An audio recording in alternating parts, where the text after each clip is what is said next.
Hello there, welcome to Target Radio Podcasts. Yes, we have a podcast for your ears. Every week here on the show, on our live shows that is, we try and get an interesting persons, artists, band members, music, poets, film playwrights. We even get, we'll try and get everyone. We'll try and get everyone that's interested in our genre of music that we portray here on Target Radio.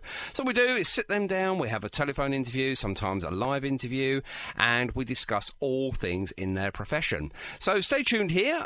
This one is an absolute blast. You're going to love this, and I'll be back at the end to obviously tell you what's coming up in the very near future. So I am the Podfather. I will now tell you that this is Target Radio Podcasts. Don't forget to check us out on iTunes, and if you think we deserve it, don't forget to leave us a 5-star rating. That would be rather nice. Thank you very much indeed. So over to me, Cookie, and obviously to Andy Top Walker as well. And sit tight, and enjoy.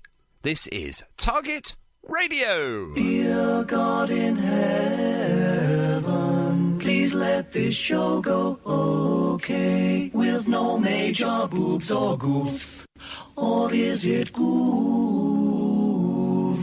Please don't let me tread all over the intros of records, or say a naughty word. I listen to Sean Cook. Oh, Sean Cook.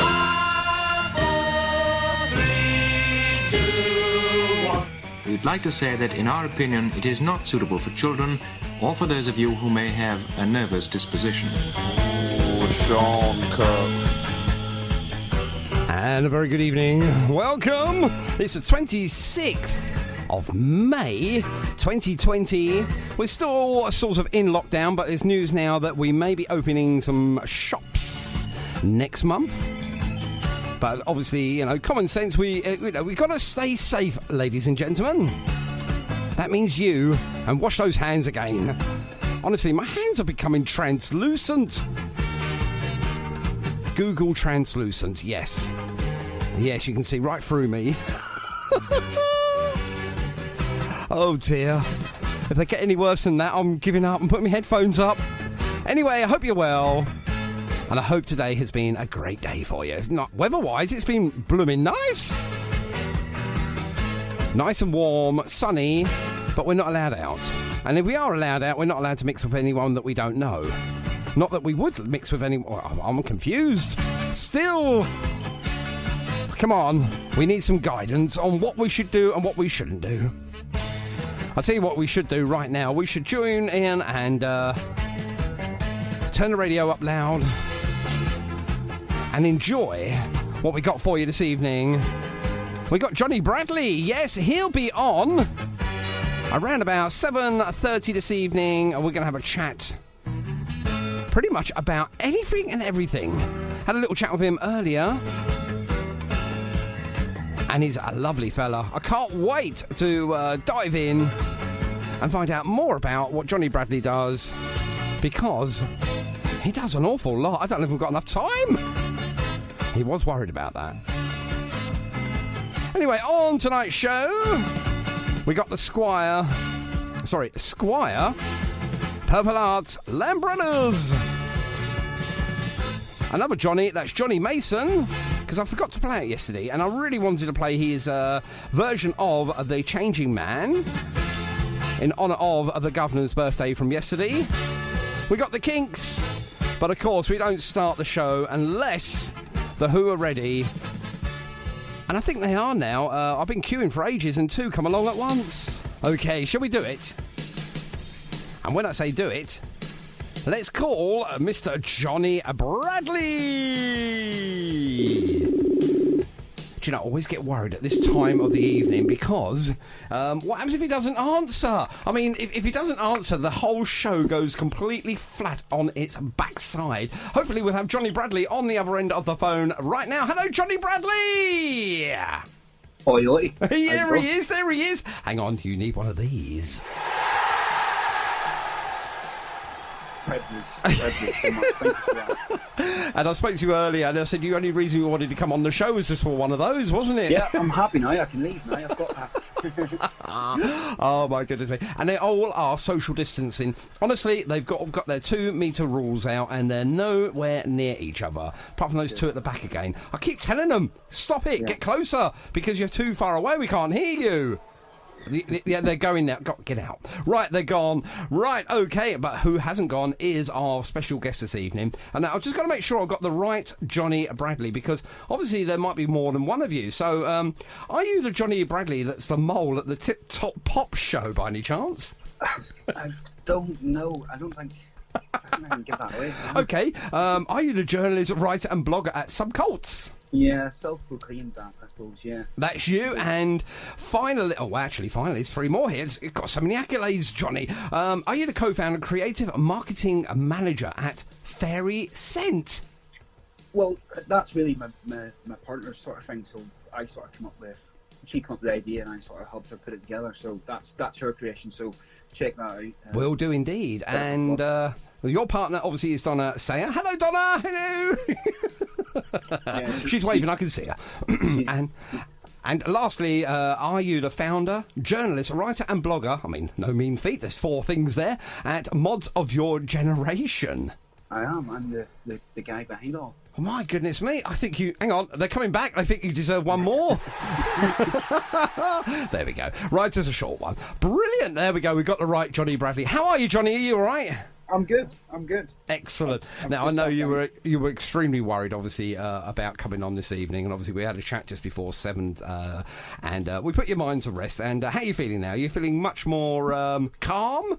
Bit more relaxed there. I've just sat down. I've got a nice Red Bull here. So feeling a bit. Well, do you know, it gives you wings, so don't fly off yet.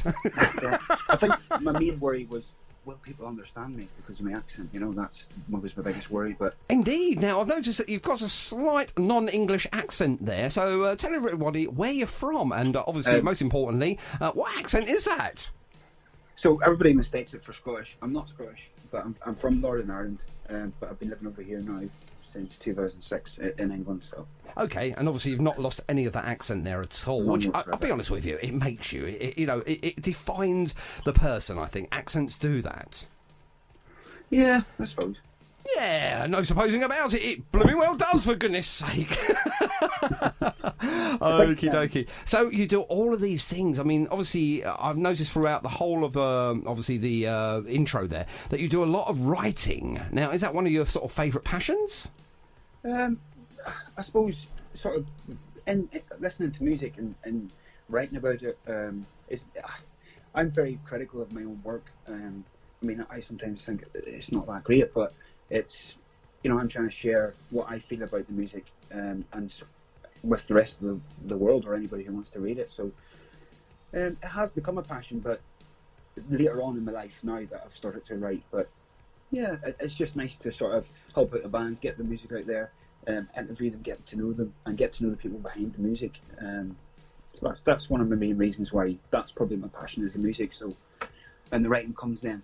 Indeed. And do you actually play music as well? As in, do you play a musical instrument, sing, dance, or any of that? I don't. That's why I feel like I do what I do, because I can't sing. I can't. I think I can dance. I can't play an instrument. So, and other people can. There's so many talented artists out there. So I'm like, I'll just write about them because I've got none of these talents of my own, So. Absolutely, but obviously your writing does sort of, make you who you are, and I think a lot of people will say, that Johnny Bradley is a very good journalist, I suppose, for a lack of a word, because journalism, people don't like journalists, the scum of the earth. But you're not that sort of journalist. You don't pry into people's lives. You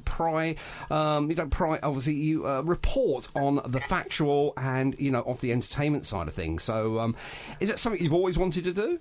I mean, music has always been a massive part of my life growing up. And growing up in a small town in Northern Ireland, I wasn't always able to get to gigs or get to see my favourite band. So I suppose sitting in the house, learning, researching about that band, and buying the music was like me bringing the music scene to my house and bringing it to my, part of my life. So Mods of Your Generation came and it sort of, Yeah, now that I've got a young family, it's sometimes difficult to get out, and that sort of Mods of Your Generation is a way for me to, like I said, bring it all together, and I'm able to listen to it, and obviously help the band out, get it heard. So. Indeed, yeah, indeed. I mean, obviously, you know, when you do go out to the odd gig and things like that, do people instantly recognise you, or do you sort of introduce yourself, or is it a bit of both?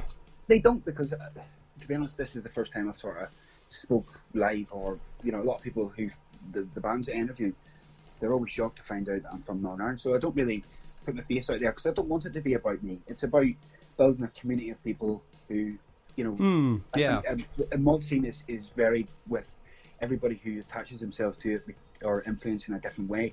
So the idea behind Mods of Your Generation was to bring all those people together with an emphasis on inclusion.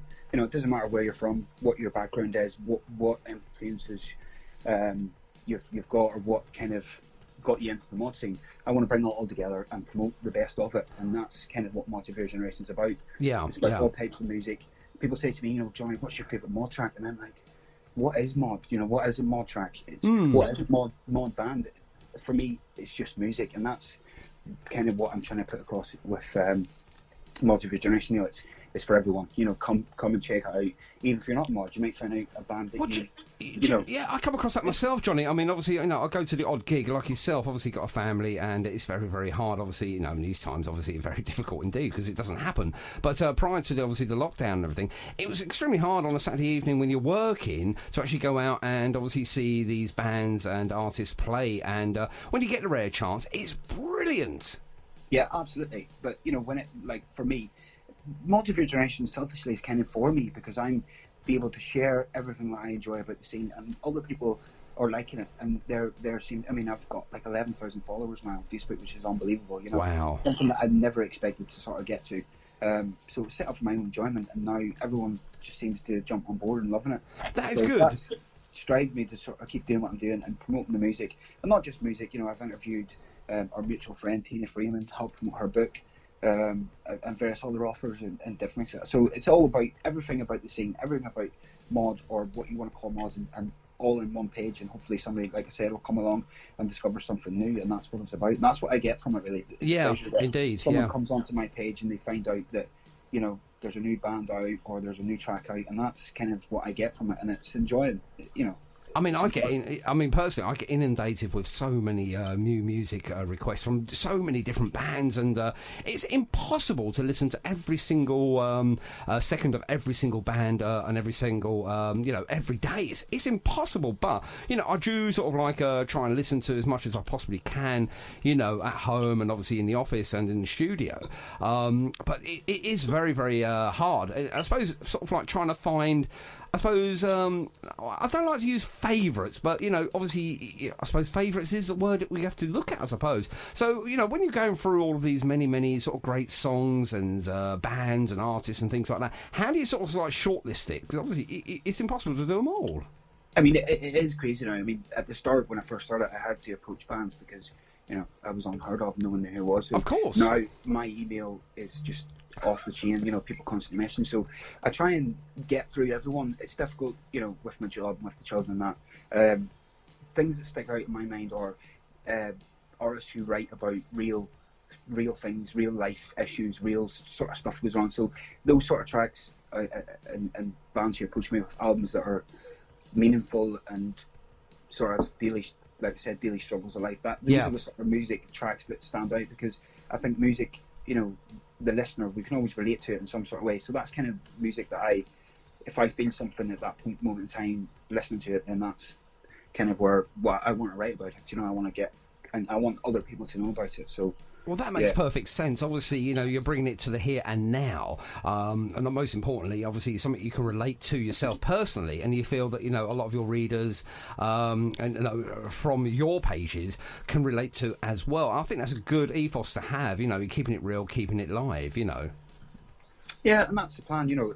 I suppose my Mods of Your Generation, the name sort of came from, it's about, you know, original mods, revivalists, young people sort of discovering the scene today, and hopefully, you know, what's more important to that is that it continues and it sort of reinvents itself, and and hopefully somebody who stumbles across my page will go, oh, I didn't know about this, and they find something new. I mean, I have guys messaging me, and they said, look, I've just come across this page, I absolutely love it.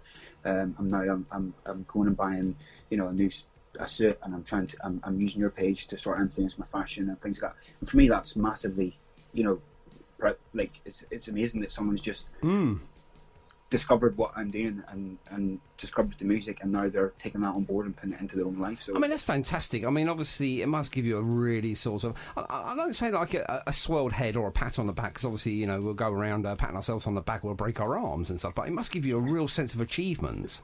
Yeah, but mainly it's about, I mean, I'm doing nothing special. I feel, I'm just writing about people's music and sharing people's things, and using the platform that I have to sort of promote it. So it is difficult to listen to every track and get around every band. I mean, there've been bands who've been in touch, and I've said I'll get on it and I'll sort of some interview questions, or I'll sort of review, and it's sort of it's becoming sort of a trying to get everyone in. But my plan is to try and get everyone in something. But it's just it's overwhelming, and it's lovely because I never expected this. I mean, the first interview, I just set up the page, I just shared other people's things, wrote about what I liked, but never really actually did a proper interview.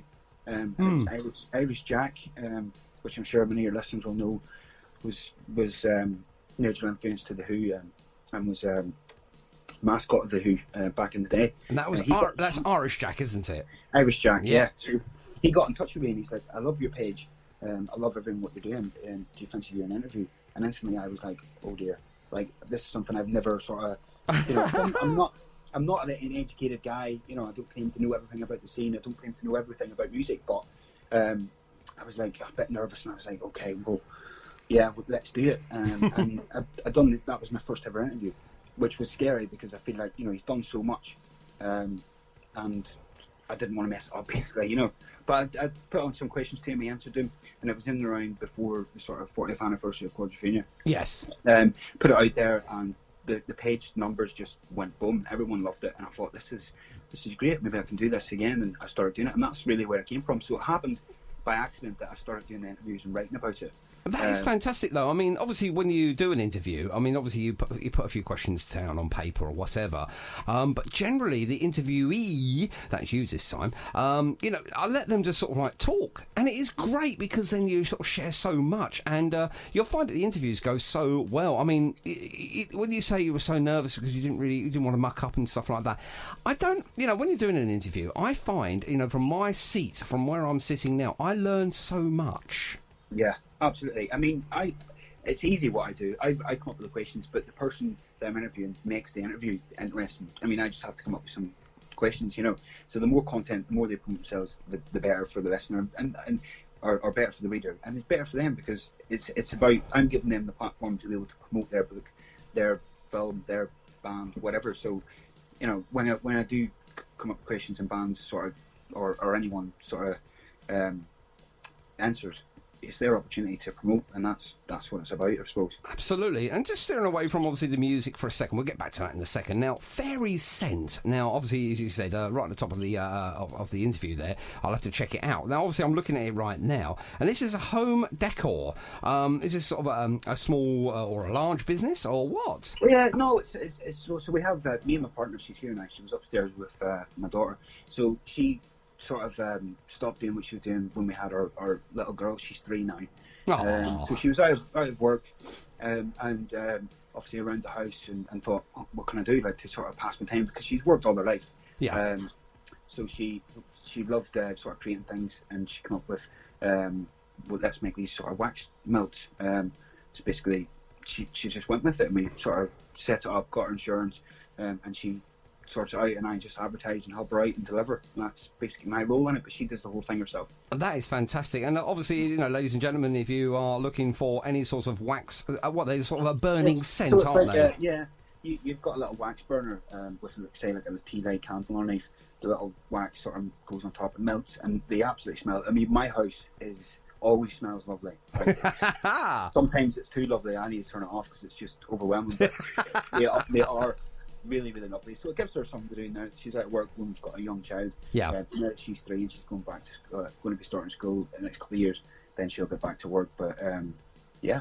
how about this for 2 5-star reviews? It smells wonderful all round the house. I love the bubblegum scent, but my husband wants to give every scent a try. Now, you know, looking at that, you think, hang on a minute, the husband wants every scent? My goodness me. You know, is that a male thing, for goodness sake? How about this one? These scents are, you know, are all lovely lavender, Parma violet, and cherry bakewell are my favourites, but I love them all. I mean, you can't get no better than 5-star reviews with those great reviews. It gives some through, and it's and you know, we don't make a whole pile of money on it, but it's it gives her something to do when she's at work, and it gives me extra work to excited to go and deliver it to people. So.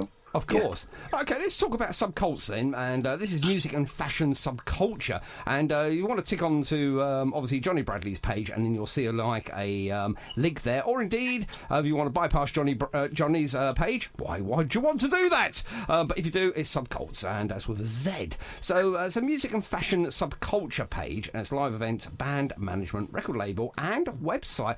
My goodness me. I mean, there's so much going on just on the, you know, literally on the click amongst everything else. There's so much in there, so much content in there. And how did this go around, and how did you get involved with this? So the main man behind it is Simon Laws, and he seen what I was doing. I can't remember now actually how we got introduced, but what a great guy. He got in touch and he was like, do you want to contribute to the website? And I was like, yeah, really, because at that point I had no website of my own, so I thought, this is great to get my name out there.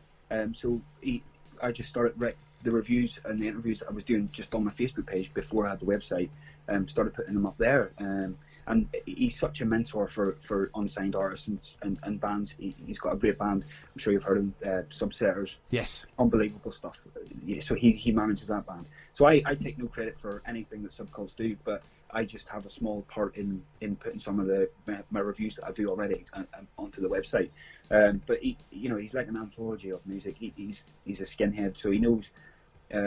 It's just great to talk to him. It's a great guy, and the great thing about setting up Bonds of Your Generation was that I've met so many great people, like who are just all wanting to help out and want to be sort of working together for the same sort of goal, you know. Absolutely, yeah, absolutely. And just looking at this now, I mean, there's so much on here; it's unbelievable. So if you get a chance, ladies and gentlemen, please check out this page. And obviously, as you say, you quite wisely contribute to it. It looks like a really good page, interesting page. You don't have to be a mod skinhead or into your anything at all. I mean, it's some really good content there of some really good bands. Well, I know Simon Law's ethos was that Subculture will be the go-to page if you want to find out about any subculture, Yes. Across the board, everything. So if you check out the website, you'll have some stuff on there for me, some other people who contributed for it, and it's really for anyone who's maybe wanting to discover anything more or anything new about the subculture that they're in, or you can just enter just to it. So he does a great job. He's a fantastic guy. And that's it really. But it's not my thing. I just sort of have a small part in contributing to the website. Yeah. That's literally it. He does the majority of the work. Okie dokie. Now, let's go on to your page then, which is Mods of Your Generation, which obviously you do have a very, very influence over the whole page yourself. I mean, it's yours. Now, how did this start, please? I suppose I've always been a fan of music. I sort of got into the sort of mod scene fully when I met my partner. She is responsible for Mods of Your Generation. Her father and herself sort of introduced me to the music. I mean, I've always been aware of it, but I never really took much interest or was sort of busy doing what I was doing and listening to the music my friends were introducing me to listen to. But she sort of took me under her wing and said, listen to this and watch this and that. And I just started, my love for her grew, my sort of passion for music grew, and this whole new world of everything about it. Johnny, you're such a romantic, you are. Yeah. No, good on you. But yeah, so and that's how. And the more that I sort of got and found out about everything that was going on and all these events, I just wanted to share bits and pieces about it. And I started joining groups and realised that very quickly that some groups were saying, you need to wear this, you need to listen to this, you need to dress like that. But another group was saying something completely different. So I thought, you know what, I'll set up my own group, my own page, and it'll be for everyone. You don't, you come to the page, you just be who you are, what you want to be. And if you want to call yourself a mod and do a certain thing, you're welcome, because we're going to promote every sort of part of the mod scene and bring it together and bring everyone together. That is, So- that is brilliant. That's a brilliant sort of ethos to have, really. I like that, and I'm looking at the recommendations and reviews now, and pretty much mirroring what you just said. Yeah, I mean, and then it started off as a bit of a sort of fun, really. It was just something that I set up and set myself, and like I said, to learn more about what I was discovering, this whole new music, seeing all these new bands, all this fashion, and I was just sharing what I liked, and like I said, ultimately people started liking it as well, and it's just blown up, and now it's become a huge thing. People get in touch and they think it's like a big mad corporation or a big sort of thing, and it's just one guy from Northern Ireland in his house on a laptop. It's unbelievable how sort of big it's become. One thing I have noticed with yourself there, Johnny, if you don't mind me saying, you're very modest when it comes down to all the work that you put in, and it's a huge amount of work that I can, I suppose I can sort of appreciate from my end, seeing all the content on there, etc. There's a huge amount of work that goes into running a page, let alone many other things that you do as well. Now, obviously, all of these things, and we're just going to touch on this because we spoke about this prior to obviously going live, that now most people think, well, you're a journalist, which you are, that you do a lot of interviews, which you do, that you help with obviously your partner's smelly wax business, which really works well. You do that as well. But you also have a full-time job as well, for goodness sake. I mean, Johnny, do you sleep, for goodness sake? I don't know. I mean, how I managed to have 3 children is unbelievable. And 3 children as well! Oh my goodness me. I've got 2 little boys and a little girl. So 3 children. I'm in the army, been in the army 13 years now. So wow. Massively busy with that. But yeah, I think me as a person, I like to be busy. Like, I don't like to sit around. I like to be doing things, and I like to be getting on with things. You know what I mean? Of course, so, yeah, indeed. Hang on, you mentioned you're in the army. Hang on a minute. They just wanted to do that. I'm sorry, I couldn't stop them. You've got to be the first person I've spoken to here on Target Radio that has got so many rounds of applause. It's unbelievable. You're the first one, and hopefully, before we finish off this evening, that you'll have a couple more as well. But that is fantastic. You're in the army as well. Brilliant. And what sort of rank do you hold there? I'm just a lonely little private. No, not just a. You are a private, but you are part of the, to save us, to look after us, and that is why they came in to give you that applause. They've got to go now. Well, I'm in the Royal Irish Regiment, so we call our privates Rangers. So I'm a ranger as such. That sounds better. Yeah, let's call you a ranger. Much better. So Ranger Johnny. That is fantastic. And you've been with them 13 years. Any plans to retire out of the army anytime soon, or are you going to stay where you are? I don't know. I like to sort of. I mean, I love my job. I love what I do. Of course. Funny enough, I actually work in. I'll double up as a soldier, but I also work in a post room in the regiment. So people sometimes refer to me as like the little Jimmy, from Corjafina, because there it is. You know what I mean? So it's mad when some people discover that. They're like, oh, you're like little Jimmy who works in the post room. But that's it. So that's what I do. I sort out all the meals. So quite busy at the moment. Obviously, everybody's on lockdown. A lot of meal coming in and out, but. Like I said, I love to be busy and I love to just get on with things. Absolutely. So you're not the one that would take a bank holiday off and then take another day off afterwards, like Jimmy? No. So you want 2 days off for a bank holiday? Now, obviously, that's it. We've done with that part now. You can breathe. Okay, now, I know you're very worried about that side of the interview. That is fantastic, though. Absolutely brilliant. I'm just wondering how you get the time to do everything that you do, because it does seem to me that, you're always on Facebook doing something with Mods of Your Generation, or you're writing something, or you're reviewing something.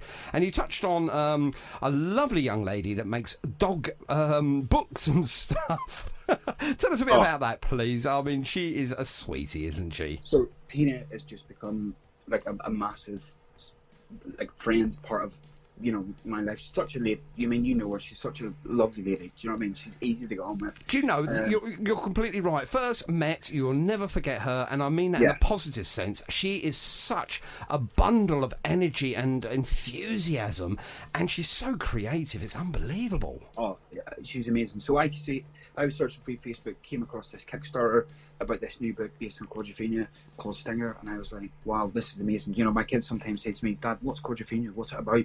And I'm like, well, I can't really tell you. It's not really, age appropriate, but because they're obviously listening and hearing what I'm talking about with my partner. So I thought this is a great way for me to sort of introduce quadrophenia to my kids. Yeah, absolutely. Train them young. So I immediately thought I need to interview this lady. Found out that Nicky Weller was involved, so I was like, need to get these for an interview. So hang on, did you mention someone there? Yeah. Who was that? Nicky Weller. There we go, clang. So I immediately just got in touch with Tina. I was like, I'd love to just sort of maybe help you promote this book and get it out there and do a bit of interview. So I did that, and then we just, as soon as we started talking, it was like we'd known each other for years. She's that sort of person. So that's right, absolutely correct. Yeah, it's almost like we knew each other already. So we just hit it off massively, talking about music, talking about different things, and yeah, so done an interview, set it out there, and then just helped her with, I don't know, bits and pieces, and shared it and all that. We've done various things, other projects she's put on for charity. She was recently down within the Army community promoting another book that she did. So we've done a lot of stuff together, and we just keep in touch. And she's just absolutely a lovely lady. So, and that's, like I said, going back to meeting great people through just setting up a page on Facebook is just amazing, you know. It is. You don't think at the time when you're setting up a page. I mean, obviously, when I was at another radio station, I set up a page for that, and I was inundated with requests of wanting to join it, and I had to put content on there, which I seriously struggled to do. To be fair, so I set up an automated, what's playing, this, that, and the other, obviously on Target Radio. So obviously, when I set up the Target Radio one, I plan to make this, forever, as far as forever is concerned, and I wanted to sort of build it slowly but surely, make sure the guests, the people that join the page are really thoroughly entertained. And it's very difficult, isn't it, to sort of juggle everything you're doing and then trying to make and find good content. So how do you go about finding what you think is really good content and then posting it? I mean, I suppose it's what I like and what I'm sort of doing. I mean, I'm constantly searching the web, finding facts or finding things that's going on. And people now, because the page has become so big, it's lovely that people message me and say, Johnny, I've got this going on, this event, or this is happening, can you post it on your page? And then they'll come back to me and say, do you know what, since you've done that, we've doubled our numbers in our page, or we've doubled our ticket sales. And I'm thinking, that's what I want this page about: inclusion, equality, everyone's involved, and just helping everyone else out.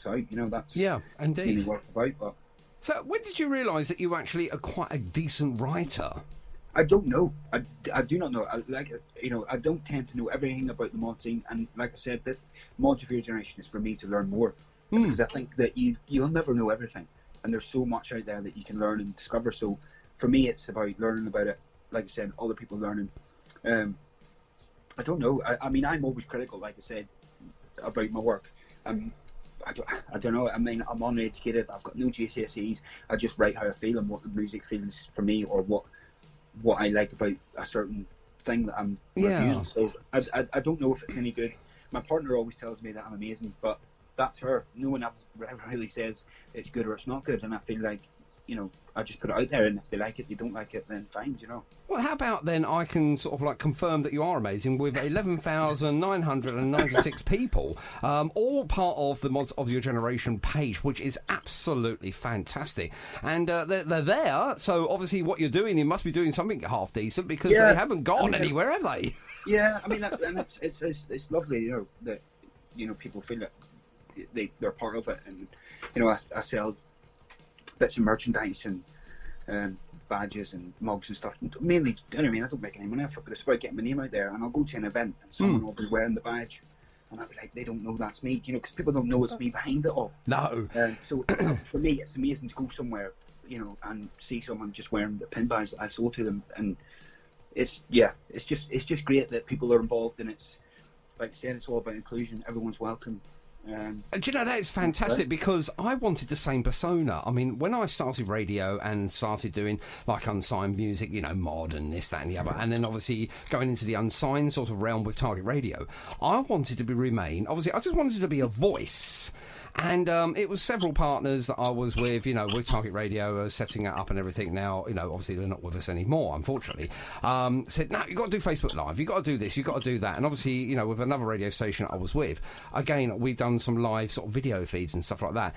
I'm not video you know, I don't want to be sort of in the front line of video and stuff. Yeah. But, Yeah. you know, I think found it honestly, really, it yeah. did boost your figures, it did boost your listenership and things like that. So I've had to do that now. So when I go to a gig, people come up to me, hello, Cookie, how are you? And I think, who the hell are you? And, you know, yeah. I don't get me wrong. I mean, they're lovely people and they're all welcoming, especially if they buy me a Guinness or something. Hint, hint. Anyway, so, you know, it's nice. And I'm thinking, oh, they really like me. They, you know, they know who I am. They must obviously listen to the shows and things like that. And I'm thinking, please drop your name so I can at least get some idea who you are. They never do, and I don't want to come over rude. So, do you ever come across that at all? Or is it really, you know, you're behind the scenes? I mean, if you're my friend on Facebook, you'll know that I'm modular generation. But I feel like at the beginning, I was a bit worried about coming out and telling everyone that I was part or behind the whole thing. Only because I wanted to sort of keep it separate, you know, my life and what I was doing, my passions. But as far as times went on, people sort of knew it's me now behind it. But so the nice thing for me was to go to an event and nobody knew, but they were wearing the badge and they didn't know I was behind it. That's fantastic, isn't it? You know, so and then people that I was with who obviously knew would introduce me to people and they'd be like, this is the guy behind Modular Generation. They were like, what? This is him? He's Irish? What the hell? You know, they don't expect me to be Irish, you know, they just think it's, and I think the perception that people have is that it's a 50-plus-year-old guy with a Paul Weller haircut behind a laptop. And you know, now that'd be me. And it's a relatively young guy, 30 years old, behind it all. So wow, people are always shocked to find out that I'm 30 and that I'm in the army. I'm Irish. Got 3 kids, and they go, "Oh, well, how do you find the time?" Just like what you're like, but yeah, absolutely, yeah. I mean, that is astonishing. Obviously, you've got youth on your side there. You know, 30 years young, and you know, you've got all 4 cylinders pounding away there. That's why you can do these things. So, you know, I'll probably give you, an email later, and you can help me out with my stuff. No, I'm joking. Now, obviously, you know, when we talk about, you know, being behind the scenes and everything, now this is something that's sort of, I don't know, was it out of your comfort zone when you started doing the Teenage Cancer Trust? massively. So I've I used to work in the welfare community with the army, so I've ran small sort of low-key events for charity and for the families in the community within the army before. So but taking on something like this was, and I felt like because of the numbers and because of people sort of seeing that Modular Generation was a big thing, I felt like it was a lot of pressure to put on a good show and make sure everyone involved had a great time. Of course, so, yeah. But yeah, I mean, I just sort of went with what, I mean, the bands that I got were unbelievable. Loads of cover bands, and I had Savannah UK, you got to check them out. They're really good friends of mine now. They're from a town close to me, so I had them as headliners, sorted out some great DJs, and just sort of put together an event that I thought that I would pay to go to. Yes. And they ultimately raised as much money as I could for charity. So it was massively out of my comfort zone because it's not something in a large scale that I've done before. Okay. But first event down, and it was a huge sort of a success. So people are messaging me now saying, when are you doing next year? And I'm like, oh God, you know. Yeah.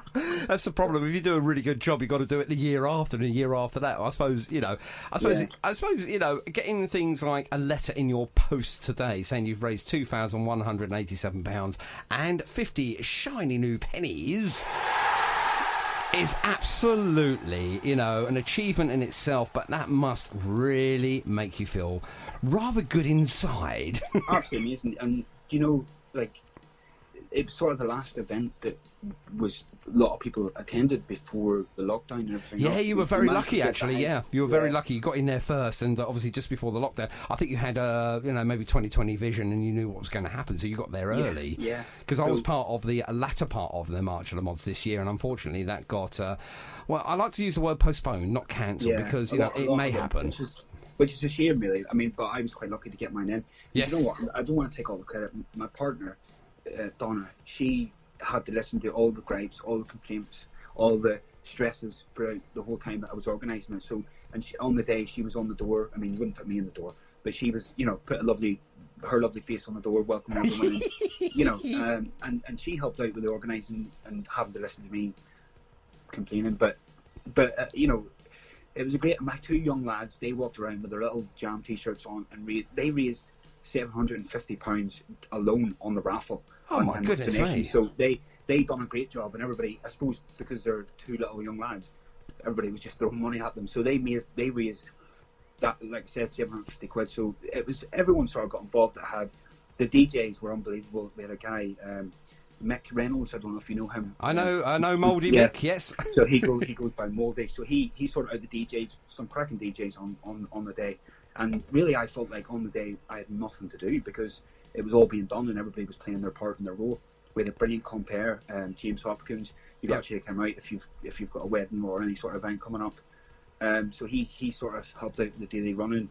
We had the Telford Dukes Scooter Club there, and they was a massive help, because they were able to help the bands on and off the stage, make sure everybody was was safe and all that, and sort of help people get in and out. Loads of scooters there. It was just an unbelievable event, and I felt like on the day, like I said, I was doing nothing, because everyone sort of got involved and helped me out. So big credit to everyone who, you know, helped me out on the day, and it's down to them how much we raised, you know. Of course, yeah. It's a joint event, obviously. I mean, obviously your name's attached to it, but obviously it's a joint event, so no, that's brilliant. Now, I've just obviously come across a few pictures on your Facebook page there, and I can see...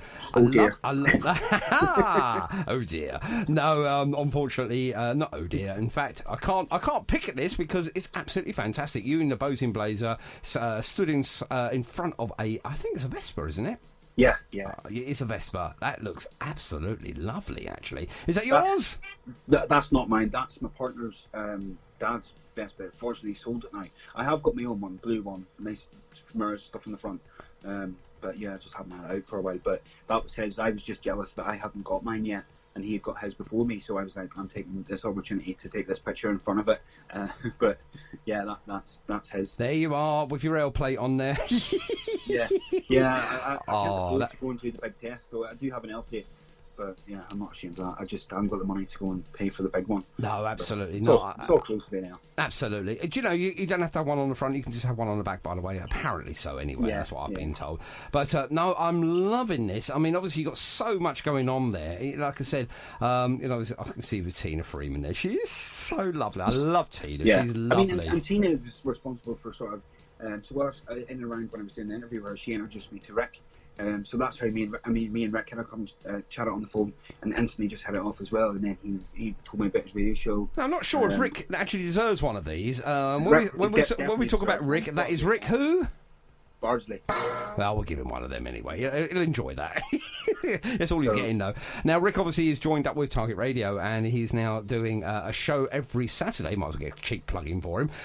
From 12 through till 2 with his Lucky Bag. The first one aired last week, and did you tune into that? Because it was absolutely yeah. Oh, it's fantastic, isn't it? When he was on the other station, I was a regular listener. What a great show. And he likes to use the words niche, and that's exactly what it is. I mean, I go on there and I discover new bands, new stuff. It's a great show, great. And Rick and Brian collectively are just like an encyclopedia of knowledge of music. Hang on, you mentioned Brian. I suppose we better give Brian one of these as well. There you are. Otherwise, he'll cry into his cornflakes. Yeah. But they say the same about me, because when they had the show, I would like message in with things that they were talking about or whatever, and sort of corrected them on different things. So that's how they started calling me the Mole. So that's how that came from. And I'd be saying, what about this or what about that? And they'd be like, the Mole's now on the show messaging us, telling us this. So that's how I got that sort of name. And it's lovely that he brought me on board.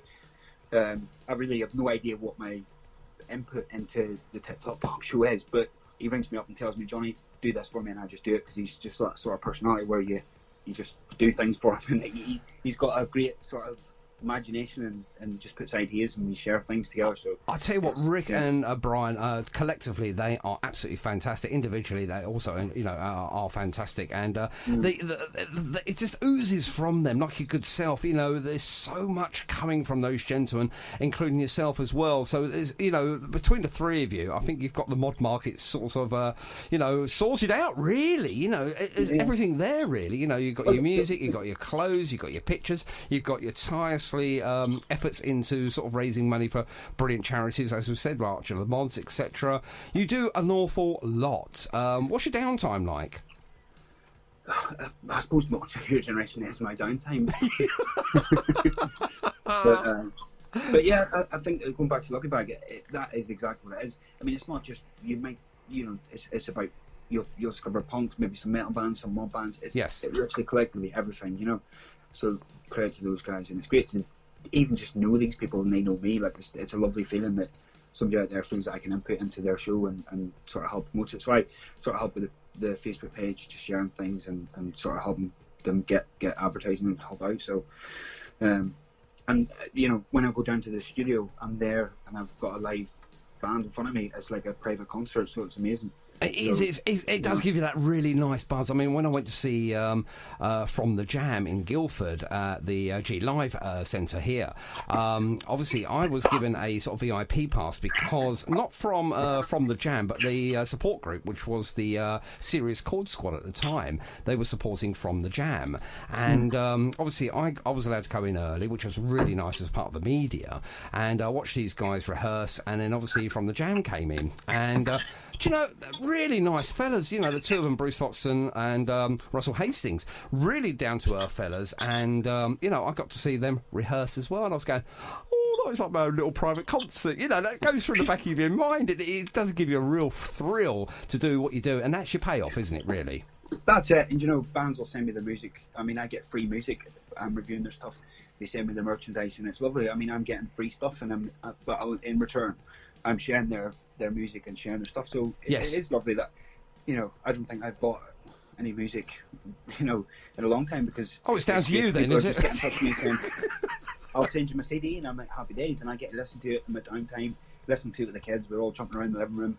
And then I sit down when I've got a chance to write about it. So it's great that people sort of feel that you can be part of their thing and they trust your judgment on their track or their music or their... Well, you're exactly right, yeah. I mean, obviously my job as a delivery driver, which doesn't sound very good at all, but I'm in a lorry, so I'm obviously a big lorry driver. I get all the music sent to myself as well, like yourself, whether it be a CD or an MP3 or a WAV format, whatever. So I have to download it onto my phone, then my phone goes Bluetooth into the lorry's stereo system. I get to hear all these new tracks as I'm doing my other job. So I get to review all the music. I think, well, that is great. Then I've got to try and remember which ones I've listened to before I pull over, and then write them all down and stuff, and think, right, that's a great track. Oh, that's going to be on the show. This one's going to be on the show. This one's going to be definitely on the playlist. And it is very, very, very good. So my actual proper job, air quotes there, it makes for all of the Target Radio side of things just that a little easier because I get the chance to review a lot of the music that's sent to me, which is good. I don't get a chance to listen to them all, depending on where I'm driving to, but I get to listen to an awful lot, which is really good. And like you say, they send me their stuff because they feel that the platform that we do, here on Target Radio, and obviously yourself, from your pages as well, you can help these guys get further in their business, because obviously they all want to do it because they want to get more followers, listeners, etc. We all do it for a reason, just to get more noticed. For me, like, I suppose I had the sort of ethos and the thought process that we're always throwing the X Factor stuff, or we're throwing a certain type of music that we have to listen to in the media or in the mainstream, and I want to try and promote bands that maybe wouldn't get a notice in or get heard, and that's obviously what you do as well. And yes, Brett and all these other people. So like I'm saying, we're all working together for the same role, and that's ultimately what it's about. You might discover a band or you've never heard before, but you're instantly attracted to following them and going to their gigs. So exactly that, that's what it's about for me, and helping people in the process as well, Well, you're totally right. You're hitting the nail right on top of that head there, because obviously I use, Facebook. I also use Twitter as well, which seems to get a lot of interest from over the pond in America, because they tend to use Twitter over all the other social media sites. And, I've just come across a group called the Metal Birds, which, as the name would say, birds with a Y, obviously a little throwback there to the Birds back in the day. And metal, obviously, being they're a little bit heavier than the normal sort of mod bands that I really love. But it's not about what I love, it's about what I think is good music. And the Metal Yeah. Birds will be appearing, I think, on the live show, not the live shows, on the, what do they call it? The brand new music segment that we do twice a day, 5 days a week here on the station. So they are now, I think, in there. I'm not sure if I put them in there this week or next week. But just for instance, you know, they followed me, they found me through whatever social media sites, and they're appearing now on on the playlist. It's great that I can do that for somebody else, and it gives me just that warm glow of achievement that I've done something good for somebody else. You know, it's good. It's really good. Yeah, I mean, for me as well, I mean, without getting into too much detail, but I sort of struggle with mental health throughout my life, so music is my release and my takeaway from that, you know, so listening to a band and doing what I'm doing with my Facebook page sort of helps with that, helps with my whole, you know, keep me busy, keep my mind, and, you know, whenever I'm thinking about just getting home and listening to a track, sticking it on and writing about it, that's kind of my way of dealing with, you know, whatever issues or whatever, so... I mean, music, I always say, is like a songbook of your life. You know, without music, I don't know where I'd be or where we would all be. It sort of makes you feel, you know, depending on how you're feeling at that time, music can influence and make you feel better, and make you feel happy, and you get a, what am I trying to say? Like an aphrodisiac or something, you know? Yeah, it takes you away for a while. Yes, it does. And you know, you go off and sort of, and you feel the lyrics and you feel the music and you become part of that, you know, so I'm mumbling now. No, mumble away, because obviously during the mumbles and everything, it gives me a chance to have a look at other things as well. Now, what I'd like about, obviously, what you do is, obviously, the drive, the ambition, the passion that you sort of have with everything that you do. Now, obviously, we're locked down at the moment, but I'm going to ask you a couple of quick-fire questions before we wrap up this evening. The first one is, who is your go-to band, you know, a signed band, you know, a band that we'd all know and love, something like The Jam or The Who, etc. Who is your band that you'd like to listen to, or indeed would like to go and see live? Oh, that's a tough one. I mean, I've seen The Who live a couple of times, so I mean, I'd always you and me both. Love The Who. I'd want to go and see The Who again. I think if it was could turn back the clock and be in the 70s, I'd love to go see The Jam, which of course obviously that's not possible now.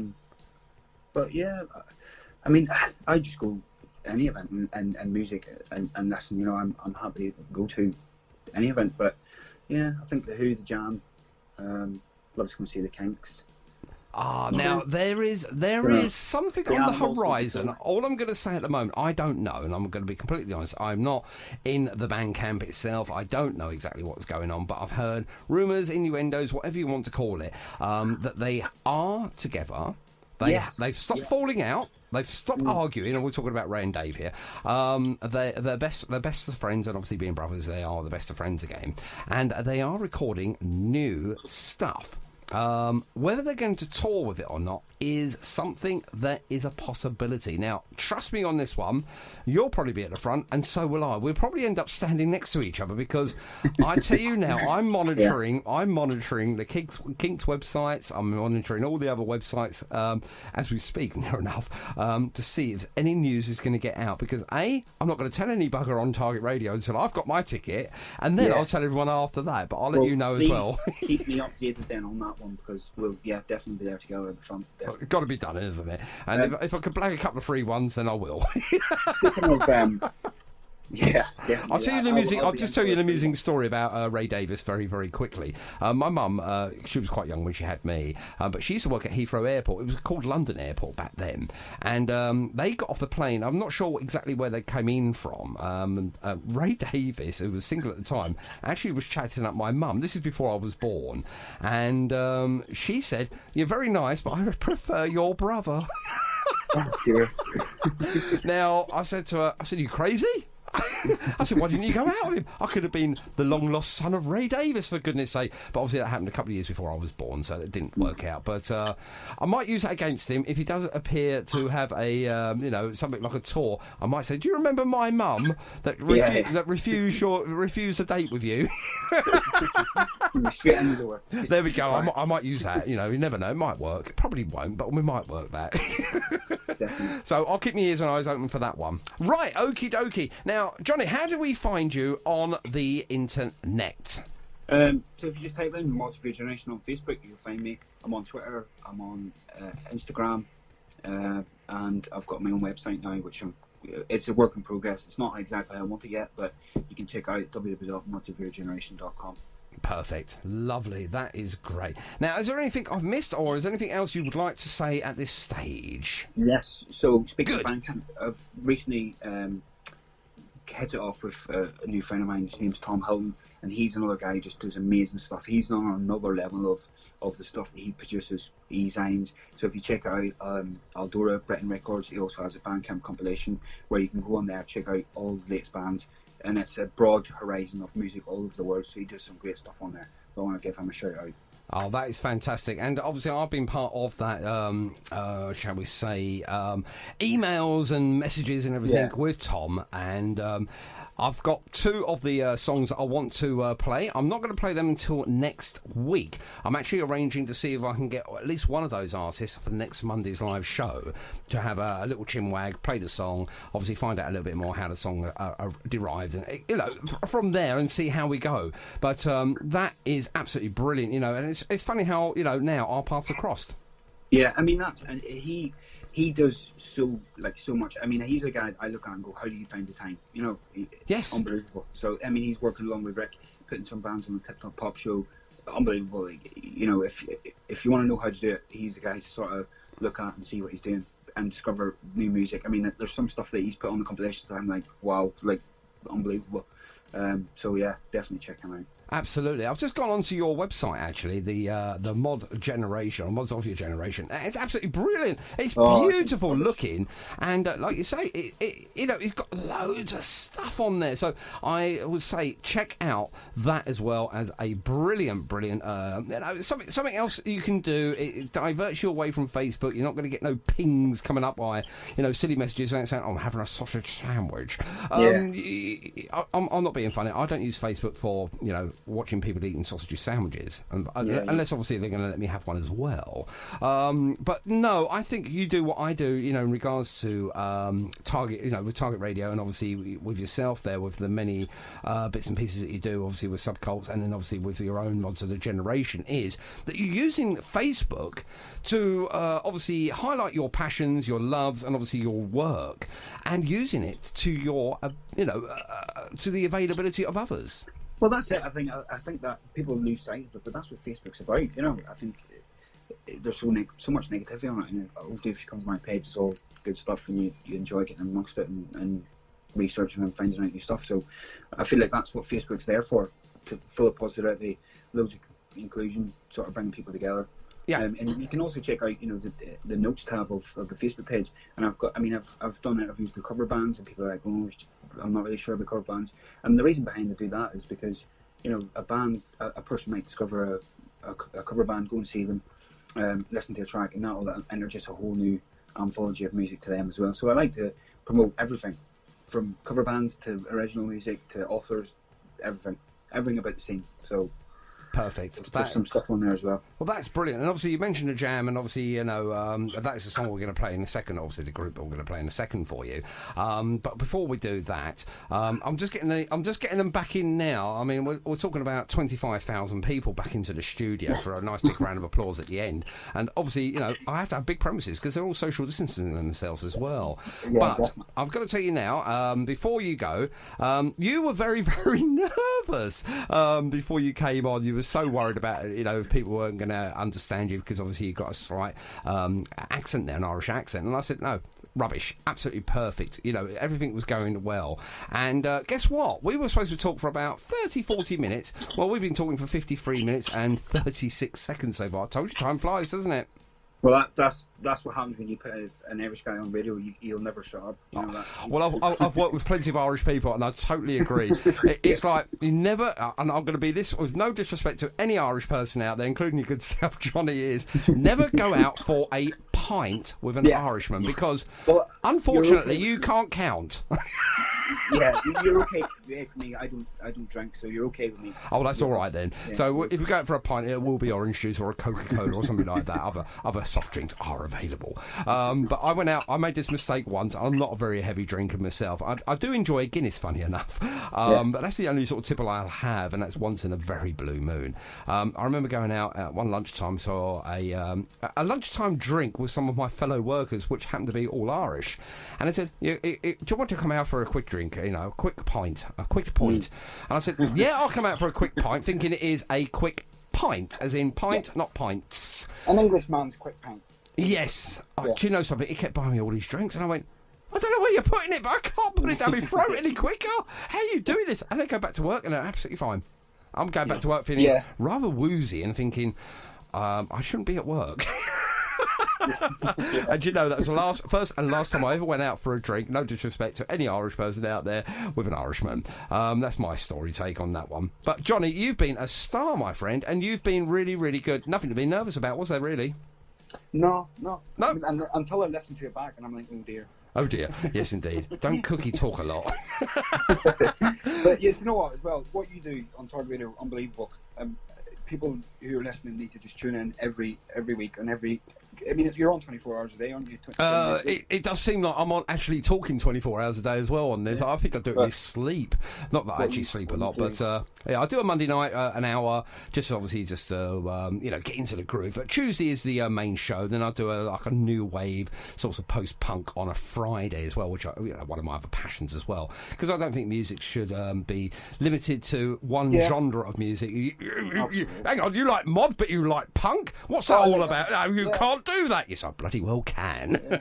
I mean, some people say to me, well, why'd you interview that band? They're not mod, and I don't care. I find like I'm going to interview them, I'm going to review them, and that's, I suppose if you come to start reading, listen to a band, it might not necessarily be mod, but it'll be, you might take away something great from it. So that's it. Yeah, absolutely. And a lot of bands will have this sort of cross genre of music. 1 minute they'll sound very much like you say, some sort of mod band or some sort of R&B band. The next thing they'll sound very, very punk, and you think to yourself, wow, how can one band sound so good in two different sort of genres? But a genre should not limit a band on what they play.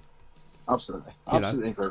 That is a positive note to end on. Johnny, I'm going to say thank you very much indeed. We've been talking for now almost 1 whole hour. Now, obviously, I want to limit it to an hour because I don't want to waste any more of your lovely time this evening. I know you've got a family, 3 young children and a lovely, lovely partner there that's busy making wax things. So head over there if you want something, your house smelling of bubble gum or something. Head over there and I'll tell you what, you won't be disappointed. But for now, Johnny Bradley, thank you very much indeed. And this will be available as a podcast very soon as well. Yes, that'll be a couple of weeks' time. The Mixcloud will be on Friday evening, so if you missed this or any part of this interview, you can obviously listen again. I will send that over to you as well, Johnny, just before we make that public. And hang on, they're coming in now. Thank you very much indeed, Johnny Bradley. Thank you. Woo! There it is. And I'm going to play this one for you. Because obviously you're very much a journalistic type person, and you mentioned the Jam as well. It's only fitting, I think we should play this one. This is the Jam and News of the World, especially for Johnny Bradley and anyone else that really likes the Jam. Cheers, buddy! Thanks, mate. See you soon. Take care, my friend, and stay safe out there, and look after each other, okay? You too. Bye-bye. Take care. Bye now! Johnny Bradley. Wow, what a really nice fella. The Jam and News of the World, especially going out there for our very special guest this evening, Mr. Johnny Bradley. Oh, he said nice things about Target Radio as well. And all I can say is, the man doesn't sleep. Purple Hearts, millions like us. And talking to millions, well, let's talk about thousands, actually. I've just invited over 3,000 people to like Johnny Bradley's page, Mods of Your Generation. And if you're not part of the click, as we call it, and click as in clicked a button, I didn't do 3,000 individual sort of, that'd be silly, wouldn't it? I'd be here all night. But I've asked people to like Johnny Bradley's page, Mods of Your Generation. Trust me, you won't be disappointed. Okay, Target Radio, 24 hours a day, 7 days a week. I don't know how we'll do it. I have help. from all of our brilliant presenters here on the Target Radio family. Okay, don't forget, mods of your generation. Go on, give it a like. And you can sign up if you like. There's so much going on there, so much goodness. And I'd just like to take this opportunity once again to thank to, if I get my words out, my teeth are back to front, Mr. Johnny Bradley. What a fantastic fella. And thanks again to the brilliant Johnny Bradley. Go on, like his page. Mods of his generation. Or mods of his generation, I should say. And thank you very much for joining us here tonight at Target Radio. We'll do it all again on Friday from 7. Looking forward to it then. Take care. And good night. God bless. Safe journeys, whatever you're up to. Of course, you're not going to do any journeys, are you? You know what I mean. Take care and wash those hands.